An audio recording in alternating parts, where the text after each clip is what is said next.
দূর করে দাও। হ্যাঁ, তোমার আলে আপুকে পাঠাতে হবে মনে হয় এভাবে। তাহলে জড়া করে চুম্মা কে করবে? তাহলে মাথায় হাত বুলিয়ে দিবে কে? তারপরে একদম শক্ত করে জড়া করবে কে? ইয়েস, দেখো তো দাদা ভাইয়ের সাইজ কি তুমি হয়েছো নাকি? দাদা ভাইয়ের সাথে মাপ মেপে মেপে কি দাদা ভাই সমান সমান হয়ে গেছো? দেখি আগে মাথার সাথে মাথা লাগাও, তারপর পায়ের সাথে পা করতে থাকো, তাহলে বুঝে যাবে সমান হতে পেরেছো নাকি।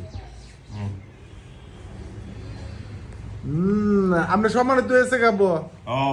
হ্যাঁ, আমরা সমান হয়েছে না?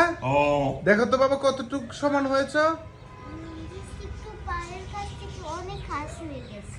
ও, পায়ের কাছ থেকে অনেক কাছ হয়ে গেছে। তাহলে আর একটু এদিকে লাগবে না? আর উপরে মাথার সাথে সমান করো তো। মাথার আব্বা নেন তো। এই যে, হ্যাঁ, অলমোস্ট সমান সমান হয়ে গেছে। তাহলে কি আপনার বাইকে বড় বেটা হয়ে গেছে?